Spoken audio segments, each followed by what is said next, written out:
Today we'll be taking a look at a 554 meg powerhouse, The Last Blade 2, for the Neo Geo MVS. Much like its predecessor, The Last Blade 2 is an absolutely incredible game and a real showpiece for the Neo Geo hardware. It's a stunning game to look at and remains a superb game to play. There's something I've always loved about the Last Blade series, and I purposely didn't mention it last time around in my review of the original Last Blade. And it's the way the game shows off the time period in which the series takes place. This one takes place in the 1800s in Japan.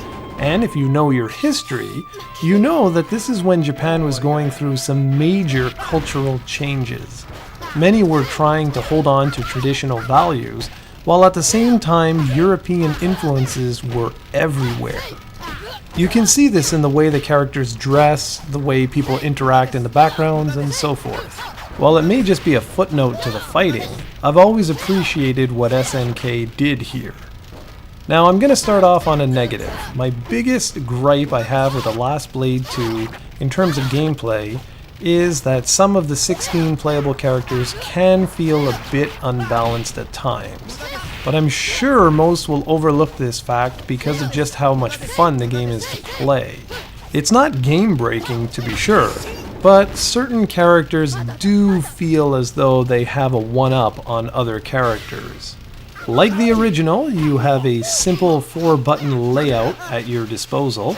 A is for weak slash, B for strong slash, C for kick, and D for repel. Mastering the repel feature is what separates newbies from veterans. The power and speed modes from the previous game make a triumphant return here, and they allow you to perform devastatingly quick attacks one after another a la the custom combo feature from Street Fighter Alpha 2, well, at least the speed mode does. Or you can perform traditional super special moves and just generally more powerful attacks with the power mode. There's even a hidden EX mode that only the most professional players should use, as it's a hybrid mode allowing you to use both the power and speeds modes offerings, but you take a significant amount of damage while you're in this mode. I should mention that a professional player will typically play in EX mode and just wreck face. Outside of that, you can expect the usual desperation moves and supers SNK fighting games are known for. The Last Blade 2 is one of the nicest looking games ever released on the Neo Geo hardware. I mean, just look at these graphics. From the stage intros to the stunning animations and backgrounds, this game has it where it counts. It also makes great use of color and pixel art as a whole. It's a beautiful looking game. The soundtrack is equally impressive, featuring some great tunes, but also some fantastic special effects and sound design. There's also a lot of voice acting in this one, which is great. And for a fighting game, it's extremely impressive how much thought and effort was put into the audio-visual package.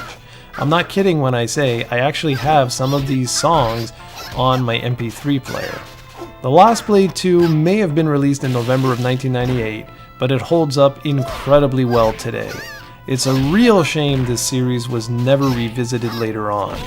Good news is, though, that the series is sort of making a comeback, with it being announced that The Last Blade 2 will be arriving on the PlayStation 4 at some point in 2016 with full online multiplayer. One can only hope the game does well enough that maybe, just maybe, SNK Playmore will decide it's worth putting some effort into making The Last Blade 3 a reality. In the meantime, go check out The Last Blade 2.